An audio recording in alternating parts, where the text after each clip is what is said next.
السلام عليكم ورحمة الله وبركاته. إن الحمد لله والصلاة والسلام على من لا نبي بعده وعلى آله وصحبه ومن والاه. সুপ্রিয় দর্শক বৃন্দ, আপনাদের সবাইকে স্বাগতম। এই মুহূর্তে দেশে প্রবাসে যেখান থেকে গ্রিন টিভি পরিবেশিত ড্রিম ওয়ে হোল্ডিংস লিমিটেড নিবেদিত অনন্য আয়োজন আলোর পথ অনুষ্ঠানে যুক্ত হয়েছেন, সবাইকে আহলান সাহলান। প্রিয় দর্শক, মাহে রমাদান বিজয়ের মাস, শুধু সিয়ামের মাস নয়, নিজের নফসের উপরে বিজয়, অন্যায়ের বিরুদ্ধে ন্যায়ের বিজয়, হতাশার উপরে ইমানের বিজয়। ইতিহাস সাক্ষী, এই মাহে রমাদানে বদর প্রান্তরে মহান বদর যুদ্ধ সংঘটিত হয়েছে। যেই মহান বদর যুদ্ধ সত্যের বিজয়ের উজ্জ্বল দৃষ্টান্ত। এই বিষয়ে চমৎকার আলোচনা উপহার দেওয়ার জন্যে আমাদের মাঝে উপস্থিত হয়েছেন বাংলাদেশের বিদগ্ধ আলেমে দ্বীন মোহতারাম মুফতি মঈনুল ইসলাম মাজিদি হাফিজাহুল্লাহ তাআলা এবং মোহতারাম শাইখুল হাদিস মহাখালী ঐতিহ্যবাহী হুসাইনিয়া কামিল মাদ্রাসার। আসসালামু আলাইকুম রহমতুল্লাহ। ওয়ালাইকুম আসসালাম ওয়া রাহমাতুল্লাহ ওয়া বারাকাতুহু। স্বাগত জানাচ্ছি মহতারাম, মূল্যবান সময় দেওয়ার জন্য। শুকরিয়া, জাযাকাল্লাহ খাইরান। প্রিয় দর্শক, আজ আমাদের আলোচনার বিষয় হচ্ছে মাহে রমাদান বিজয়ের মাস। আমরা আলোচনা দীর্ঘায়িত করব না, কিন্তু আপনাদের কাছে শুরুতে বিনীত আহ্বান রাখছি, শুরু থেকে শেষ পর্যন্ত আমাদের সাথেই থাকবেন। এই মূল্যবান আলোচনায় ইনশাআল্লাহ আমাদেরকে উপকৃত করবেন। প্রথমে মোহতারাম, আপনার কাছে আমাদের জিজ্ঞাসা হলো, মাহে রমাদানকে কেন বিজয়ের মাস বলা হয়? এর পিছনে কি ঐতিহাসিক ও আধ্যাত্মিক কারণ রয়েছে কি? আলহামদুলিল্লাহ ওয়াসসালাতু ওয়াসসালামু আলা রাসূলিল্লাহ ওয়া বা'দ। মুহতারাম, আপনাকে আন্তরিক মোবারকবাদ জানাচ্ছি। রমাদান কারীম উপলক্ষে অত্যন্ত প্রাসঙ্গিক এবং রিলেভেন্ট একটি বিষয়কে আমাদের এবং শ্রোতাদের সামনে আনার জন্য আন্তরিক মোবারকবাদ। আমরা হাদিস শরীফ থেকে রমাদানের অনেকগুলো নাম দেখতে পাই, যেমন শাহরুর রাহমা, শাহরুল মাগফিরা, শাহরুল মুওয়াসাত। তো এমনই আরেকটি নাম ইতিহাস থেকে আমরা যেটা পাই, সেটা শাহরুল নসরি ওয়াল ফাতাহ। এর একটি কেবলমাত্র সংযম, আধ্যাত্মিকতা, সবর, সহমর্মিতার মাস তো বটেই, তবে রমাদান যে একটি বিজয়ের মাস, এটা আমরা অনেকেই ভুলেই যেতে বসেছি। মানে বহু দিক থেকে রমাদানকে আমরা বিজয়ের মাস চিহ্নিত করতে পারি। যদি প্রথম দিক থেকে আমরা দেখি, তাহলে রমাদান হচ্ছে জাহিলিয়াতের বিরুদ্ধে ইলমিয়াতের একটি বিজয়। অর্থাৎ আজ থেকে প্রায় ১৫০০ বছর পূর্বে আমাদের প্রিয় নবী সৈয়দুল কাউনাইন মুহাম্মদ রাসূলুল্লাহ সাল্লাল্লাহু আলাইহি ওয়াসাল্লাম যখন ধ্যান করছিলেন, মোরাকাবা করছিলেন সে গারে হেরা, রমাদানের বিশেষ একদিনে, কদরের রজনীতে, যেদিন প্রথম কোরআন কারীম নাজিল হয়েছিল, ইকরা বিসমি রাব্বিকাল্লাযী খালাক, সেটাই মূলত জাহিলিয়াতের বিরুদ্ধে ইলমিয়াতের প্রথম বিজয়ের সূচনা। ওই দিনটাই আল্লাহ পাক যেদিন বলছেন ইকরা বিসমি রাব্বিকাল্লাযী খালাক খালাকাল ইনসানা মিন আলাক, তো সেদিন থেকে এই যে বিজয়ের আমাদের অভিযাত্রা শুরু হয়ে গেল। তার থেকে সব জায়গায় আলহামদুলিল্লাহ রমাদান কারীমকে আল্লাহ পাক বিজয়ের জন্য চুজ করেছেন মনে হয়, কারণ কোরআন নাজিল শুরু হলো রমাদান মাসে। আর কোরআনটাই আমাদের বিজয়ের একটি মূল বিষয়। দুনিয়ার সমস্ত আদর্শ, মতাদর্শ, অনেক কিতাব, আসমানি কিতাব, সবগুলো আল্লাহ পাক কোরআন কারীম দ্বারা যে মনসুখ করলেন, বিলুপ্ত করলেন, তার সূচনা মূলত হলো এই রমাদান কারীমের মধ্য দিয়ে। সুতরাং আদর্শিক যদি বলি, সমস্ত আদিয়ান যেগুলো ছিল, আগের যে অনেকগুলো দিন ধর্ম ছিল, সবগুলোর বিপরীতে আল্লাহ পাক আমাদের ইসলামকে সেদিন শুরু করে দিয়ে, প্রারম্ভিকা দিয়ে আল্লাহ পাক আমাদের বিজয় দিয়েছেন। সবগুলোর উপরে আমাদেরকে আল্লাহ পাক বিজয় দান করেছেন, ইসলামকে। সুতরাং সেটি তো আমাদের বিজয়ের একেবারে প্রারম্ভিকা, একেবারে ভূমিকার মতো বলা যায়, ইন্ট্রোডাকশন এটা। এরপরে রমাদান কারীমকে যে বিজয়, অনেকগুলো কারণ তো রয়েছে। তার মধ্যে মোহতারাম আপনি বলতে গিয়েছিলেন যে আসলে ইসলামের ইতিহাসে যে একটি অত্যন্ত নির্ণায়ক, ডিসাইসিভ একটি বিষয় ছিল, সেটি হলো বদরের যুদ্ধ। এই যে বদরের যুদ্ধ, এটি যে এই বদরের যুদ্ধ যে আমাদের ভিক্টোরি, আমাদের যে বিজয়, যদি বদরের যুদ্ধ আল্লাহ না করুন, যদি ইসলাম মুসলমানরা যদি পরাস্ত হয়ে যেতেন, তাহলে ইসলাম ইতিহাস হয়তো বা আল্লাহ পাক বলছেন যে আল্লাহ মুতুম্মা নূরি ওয়ালাউ কারিহাল কাফিরুন, আল্লাহ ইসলামকে বিজয়ী করতেন হয়তো বা, তবে ওয়েটা অন্যরকম হয়ে যেত। তারপরে তো এই যুদ্ধের প্রাক্কালে দীর্ঘ সেজদায় রাসূলুল্লাহ আবেগে তো বলেই ফেলেছিলেন, যদি বিজয় না হয়, জি জি জি বিজয় দান না করো, তাহলে আরব উপদ্বীপে তোমার ইবাদত করার হয়তো কেউ থাকবে না। চমৎকার বলছেন। জি। রাসূল করিম আলাইহিস সালাম ওই বদরের প্রান্তরে বাবলা গাছের নিচে যে সারা রাত কাঁদছিলেন, বলছেন আল্লাহুম্মা ইন শি'তা লাম তু'বাদ ফাআহলিক হাযিহিল ইসাবাতা মিনাল মুমিনিন, আল্লাহ যদি তুমি চাও যে এই পৃথিবী তোমার ইবাদত গোলামি করার কোনো প্রয়োজন নাই, কোনো লোক দরকার নেই, তাহলে তুমি এই ছোট্ট বাহিনীকে ধ্বংস করে দাও। আর যদি আল্লাহ তুমি চাও তোমার ইবাদত করার লোক থাক, তাহলে অবশ্যই এই বাহিনীকে তুমি বিজয় দান করো।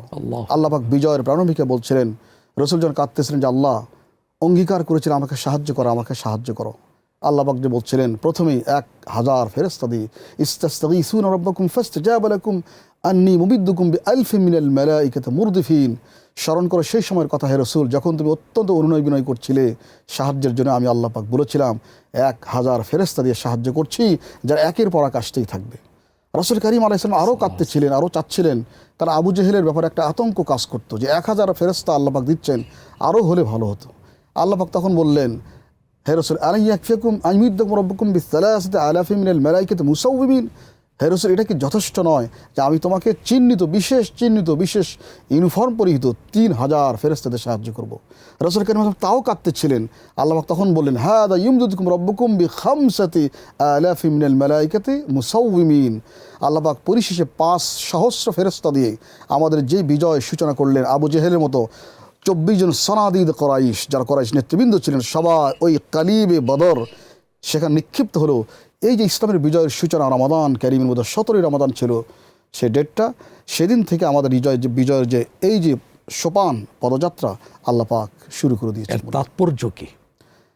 আসলে এর তো তাৎপর্য বহুমাত্রিক, কারণ বদরের যুদ্ধের বিজয়ের মধ্য দিয়ে ইসলাম যে একটি মানে ইমার্জিং একটি পাওয়ার, সমস্ত বিশ্বের লোক সব বুঝতে পারলো যে ইসলামের সঙ্গে আর এইরকম করে খামাখা লেগে ইসলামকে আর দমানো যাবে না। কারণ মাত্র 313 জন অথবা 15 জন যারা নিরস্ত্র ছিলেন, যারা জানতেন না বদর এইভাবে যুদ্ধটা হবে, তারা মূলত আসছিলেন আবু সুফিয়ানের মাত্র ইরা আবি সুফিয়ান, মানে 30 জন ব্যক্তিকে অ্যাটাক করার জন্য আসছিলেন, পাইলেন তারা 1000।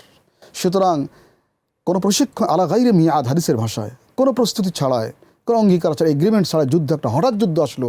আর এই যুদ্ধে মুসলমানদের যে বাহ্যিক দৃষ্টিকোণ থেকে এটা অসম, একেবারে অসম, ইতিহাসের অসম যুদ্ধ। কিন্তু আল্লাহ পাক এই অসম যুদ্ধকে এই কয়েকজন সাহাবীকে আল্লাহ পাক এমন মনোবল দিয়েছিলেন, ইমানি তাকাজা দিয়েছিলেন, ফেরেশতা দিয়ে আল্লাহ পাক সাহায্য করলেন। তো এই যে বিজয়ের সূচনা, প্রত্যেক মুসলিমের এখান থেকে আসলে দীক্ষা গ্রহণ করা উচিত যে বিজয় আসলে সংঘাতিক্য দিয়ে আসে না। কি শিক্ষা অস্ত্র, জি মহতারাম, মুসলমানদের জন্য আসলে অনেক শিক্ষা বলছিলেন। যে আসলে প্রথম শিক্ষা হচ্ছে যে আমাদের কোনো বিজয় সংখ্যাধিক্যতা দিয়ে কখনো আসে নাই।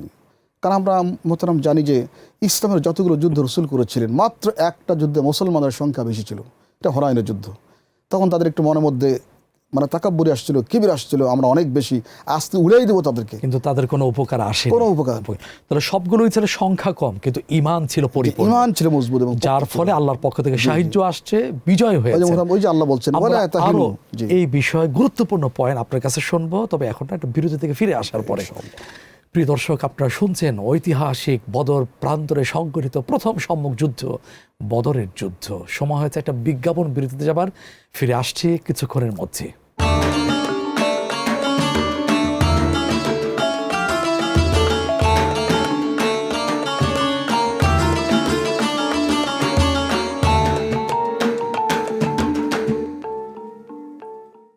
প্রিয় দর্শক, বিরতির পরে আরও একবার স্বাগত জানাচ্ছি আজকের আলোর পথ অনুষ্ঠানে। আলোচনা উপহার দিচ্ছেন মোহতারাম শেখ মুফতি মুঈনুল ইসলাম মাজিদি হাফিজাহুল্লাহ তাআলা। আজকের টপিক হচ্ছে মাহে রমাদান, বিজয়ের মাস। আলোচনায় আমরা ছিলাম, পুনরায় ফিরে যাচ্ছি বিজয়ের মাস এই বিষয়ে। এবার মোহতারাম আপনার কাছে আরেকটি প্রশ্ন হচ্ছে, রমাদানের রোজা কিভাবে একজন মানুষের নফস ও প্রবৃত্তির উপরে বিজয় অর্জনে সহায়তা করে থাকে? যে মহতারাম চমৎকার বলেছেন। আসলে রমাদান তো বিজয়েরই মাস।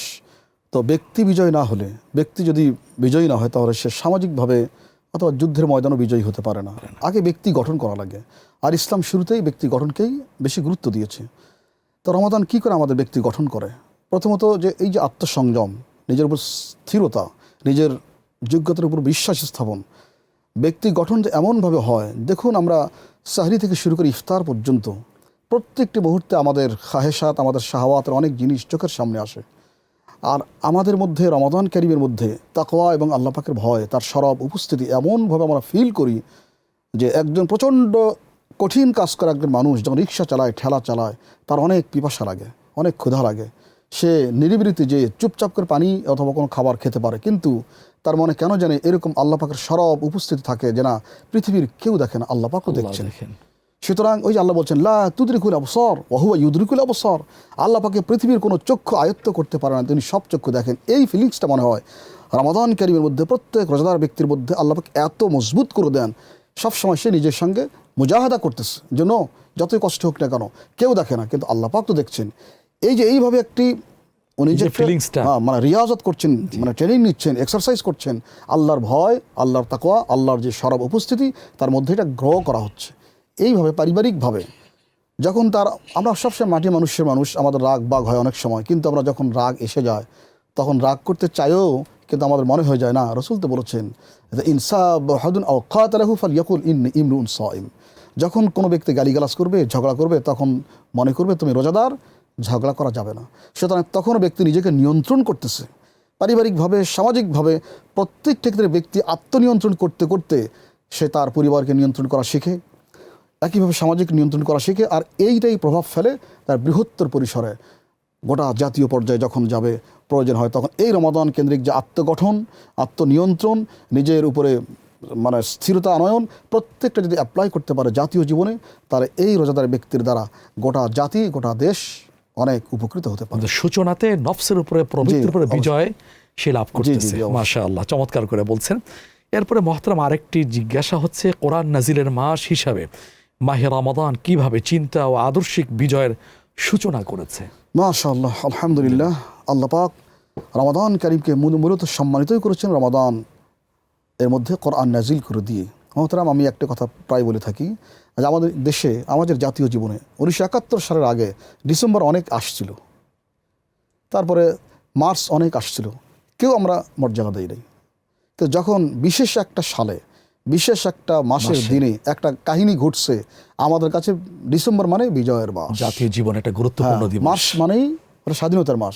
ঠিক একইভাবে রমাদান কারিম যে একটি মাস, আল্লাহ পাক পৃথিবীর আকাশ জমিন লৌহে মাহফুজ সৃষ্টির কোটি কোটি বছর আগে যে লৌহে মাহফুজ কোরআনে কারিম আল্লাহ পাক স্থাপন করেছিলেন, সেখানে যদি বলছেন ইন্না ইদ্দাত শুহুর ইনদাল্লাহ ইসনা আশারা শাহরা, আল্লাহ পাকের কাছে মাসের সংখ্যা 12, মানে তখন থেকেই রমাদান একটি মাস ছিল বটে, কিন্তু এর কোনো অনার ছিল না, এর কোনো মর্যাদা ছিল না।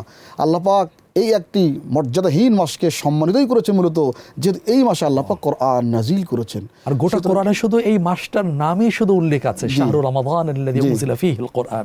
জি, আলহামদুলিল্লাহ, সুন্দর বলছেন। আল্লাহ পাক চমৎকার করে বলছেন যে এই সেই মাস যে মাসে আল্লাহ পাক কোরআন নাজিল করেছেন। তারপর বলছেন হুদাল লিন্নাস ওয়া বাইয়িনাতিন মিনাল হুদা ওয়াল ফুরকান।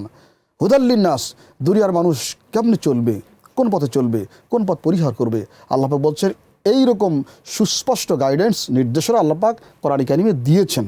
আর ওবাইয়িনাতিন মিনাল হুদা ওয়াল ফুরকান, আর হেদায়েতের, সঠিক পথের এবং সত্য মিথ্যার মাঝে পার্থক্য সূচনাকারী যা দলিল প্রমাণ দরকার, সবগুলো কালেকটিভ করে, সমন্বিত করে আল্লাহ পাক কোরআন নাজিল করেছেন। সুতরাং রমাদানের যে আজকে মর্যাদা, রমাদানের জন্য এই মর্যাদা নয়, বরং কোরআন কারিমের জন্য মাসের মর্যাদা। কোনো ব্যক্তি যদি শুধু রমাদান পালন করে, রোজা রাখে, সাহরি করে, ইফতার করে, তারাবি পড়ে, কিন্তু কোরআনের সঙ্গে সম্পর্ক যদি সৃষ্টি করতে না পারে, তাহলে ওই যে বলা হবে পথিক, তুমি পথ হারিয়েছো। কারণ কোরআনের জন্যই মাসের মর্যাদা।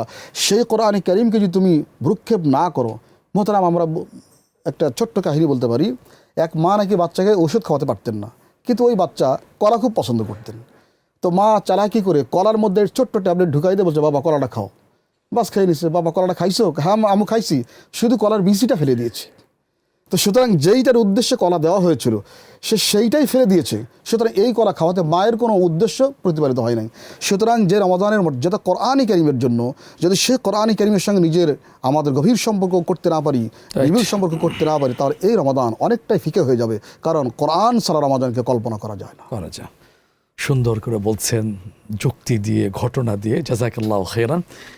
এই পর্যায়ে আরেকটি এই বিষয়ে প্রশ্ন হচ্ছে যে ব্যক্তি, পরিবার এবং সমাজ জীবনে রমাদানের শিক্ষাগুলো কিভাবে নৈতিক বিজয় প্রতিষ্ঠা করতে পারে? জি মোহতারাম, চমৎকার বলেছেন। আল্লাহ কই যে বলা হয় না, ফিউলুল হাকিম লা ইয়াখলু আন হিকমা। হিকমা, কোনো জ্ঞানী ব্যক্তির কোনো কথা কাজ কখনোই জ্ঞান থেকে খালি হয় মুক্ত না। নয়। যে সুতরাং আল্লাহ পাক যে রমাদান দিয়েছেন, নিশ্চয় কষ্ট তো বটেই, তবে এর মধ্য দিয়ে আল্লাহ পাক আমাদের প্রস্তুত করতে চান বিশেষ একটা অভিযানের জন্য। তো প্রত্যেকটি ক্ষেত্রে রমাদান কারীম মোহতারাম দেখেন, আমরা আল্লাহ পাকের বিধান যে মানি, এই যে একটা প্রথম শিক্ষা কেমনে। ধরুন আজকে আমাদের 6টা 2 ইফতার। যদি পৃথিবীর সবচেয়ে শক্তিশালী কোনো ব্যক্তি বলেন যে আমার ওয়ানারে, আমার সম্মানে আজকে আমি 10 মিনিট আগায় দিলাম, তোমরা আজকে 5টা 52 ইফতার করতে পারবে, পৃথিবীর একজন শিক্ষিত অশিক্ষিত মুসলিম হোক না কেন, ওই ব্যক্তির কথায় 10 মিনিট আগে কেউ ইফতার করবে না। কারণ তার মাথায় আছে এটা আল্লাহর হুকুম, আল্লাহর হুকুমের সামনে কেউ নাই। এই যে একটা মেসেজ আসতেছে, আল্লাহর হুকুম, এর সামনে কোনো ব্যক্তির কথা চলতে পারে না। সে ব্যক্তি যত মর্যাদাই হোক না কেন, যত পাওয়ারফুল হোক না কেন, সে এই যে একটি শিক্ষা, তার এই শিক্ষা যদি আমরা প্রত্যেকটা ক্ষেত্রে যদি অ্যাপ্লাই করতে পারি, আমি অফিসে আসি, হ্যাঁ আমি আল্লাহর বান্দা, আল্লাহ পাকে হুকুম যা, তার বাইরে যাইতে পারবো না। আমি আমার পরিবারে আছি, ব্যবসায় আছি, আমি বিচার কার্যে আছি, আমি ব্যাংকে আছি, আমি আমার কর্মক্ষেত্রে আছি, রাষ্ট্র পরিচালনায়, রাষ্ট্র পরিচয় প্রত্যেকটা ক্ষেত্রে যদি এইরকম মুত্তাকি লোকরা থাকতো, নেতৃত্ব প্রদানে, জি, তাহলে মোহতারাম এই সমস্ত সেই সাহাবায়ে কেরামের সমাজ হয়ে যেত। সোনালী আল্লাহ পাক সমাজ। এই জন্যই তো রমাদান দিয়েছেন। রমাদান কেন মোহতারাম দেখুন, আল্লাহ পাক এমন বিধান দিয়েছেন, আমার স্ত্রী আমার জন্য হালাল, বৈধ, আমি যখন ইচ্ছা তাকে ব্যবহার করতে পারি। কিন্তু রমাদান কারিমের মধ্যে আমার স্ত্রী আমার পাশে শোয়া আছে, কিন্তু আমি তাকে একটু আদর করতে পারি না, আমি তাকে একটু কাছে রাখতে পারি না, কারণ আল্লাহর নিষেধ। ব্যক্তি যখন এখানে আল্লাহর হুকুমকে এত বড় প্রাধান্য দিলেন, খাবার তো এই বটেই, মুহূর্তে জি, মানে খাবার হালাল হওয়া সত্ত্বেও সত্য আমরা হালাল জিনিসকে হারাম করে জি, ফেললাম নির্দিষ্ট টাইমে আমি আল্লাহ গ্রহণ পাকের করতে জন্য। পারি না আল্লাহর। জি, এই যে আল্লাহ পাকের প্রতি আমাদের আস্থা, জি, প্রতীতি এবং তাকওয়া, যদি এইটা আমরা সেরায়াত করতে পারতাম, যদি আমরা এইটা একটু আগায় নিতে পারতাম, রাষ্ট্রের প্রত্যেকটি কাজে যারা দায়িত্বে আছেন প্রত্যেক ব্যক্তি যদি এইরকম তাকওয়াকে সামনে রেখে যদি চলতে পারত, ওই ব্যক্তির দ্বারা রাষ্ট্রের কোনো তসরুফ হতো না। এই জন্য আল্লাহ পাক বলছেন এইরকম লোকদেরকে যেন আমরা পদায়িত করি। ওয়ালাউ আন্না আহলাল কুরআ আমানু ওয়াত্তাকাউ লাফাতাহনা আলাইহিম বারাকাতিম মিনাস সামাই ওয়াল আরদ। যদি এইরকম তাকওয়া অর্জনকারী ব্যক্তিরা সব জায়গায় বসতো, তা আল্লাহ পাক আকাশের সমস্ত বরকতের দ্বার, আল্লাহু জমিনের সমস্ত আকবার, বরকতের দ্বার আমাদের জন্য আল্লাহু উন্মুক্ত করে দিতেন। সুবহানাল্লাহ। আল্লাহ আমাদেরকে সেই ধরনের মানুষ দান করুন, আমরা নিজেরাও যেন শুদ্ধ হতে পারি, শুধরে নিতে পারি। অনেক অনেক ধন্যবাদ মোহতারাম। এই পর্যায়ে আরেকটি গুরুত্বপূর্ণ প্রশ্নের উত্তর জানতে চাচ্ছি, সেটা হলো বর্তমান যুগে রমাদানের চেতনা অনুসরণ করে আমরা কিভাবে অন্যায়ের, দুর্নীতি, অসৎ প্রবৃত্তির বিরুদ্ধে বিজয় অর্জন করতে পারি। একটা কথায় যদি একটু বলতেন মেহেরবানি করে মোহতারাম। যে মোহতারাম, আসলে অনেক বড় সুযোগ দিয়েছেন, কারণ প্রত্যেকটি অন্যায়, অপকর্ম, গুনাহের কাজের ক্ষেত্রে যে মূল যে চালিকা শক্তি সেটি হচ্ছে ইবলিস। জি, আর যেহেতু আল্লাহ পাক এই মাসে সুলসিলাতে শায়াতিন, ইবলিস তার সমস্ত সঙ্গপঙ্গকে বন্দী করে রাখেন, শৃঙ্খলিত করেন। সুতরাং এই জন্য আমরা এত আল্লাহর দিকে অগ্রসর হতে পারি। জি, যদি এটা আমরা কন্টিনিউ করতে পারি ইনশাআল্লাহ। জীবনের সকল ক্ষেত্রে, তাহলে ইনশাল্লাহ। অনেক অনেক ধন্যবাদ। আল্লাহ আমাদেরকে সেই শক্তি দান করুক, দান করুক ইমানি চেতনা। আমিন। পুনর্বার কৃতজ্ঞতা জানাচ্ছি। জি আমিন। প্রিয় দর্শক, মোহতারামের কাছ থেকে খুবই জ্ঞান গর্ভ আলোচনা শুনেছি। আসুন না আমরা মাহে রমাদানের শিক্ষাকে ধারণ করে অন্যায়, দুর্নীতি এবং পাপের বিরুদ্ধে বিজয়ী হই। আল্লাহর কাছে আমাদের বিনীত কণ্ঠে আরজি পেশ করি, আল্লাহ সুবহানাহু ওয়া তাআলা যেন আমাদের সবাইকে মাহে রমাদানের প্রকৃত চেতনায় বিজয় দান করেন, আমিন। যারা আমাদের সাথে সম্পৃক্ত ছিলেন সবার প্রতি কৃতজ্ঞতা, জাযাকুমুল্লাহু খাইরান। আগামী পর্বে নতুন কোনো বিষয় দেখা হবে। সেই পর্যন্ত আল্লাহ তাআলা আমাদের সবাইকে সুস্থ রাখুন ঈমান ও আমলের সাথে। আসসালামু আলাইকুম ওয়া রাহমাতুল্লাহি ওয়া বারাকাতুহু।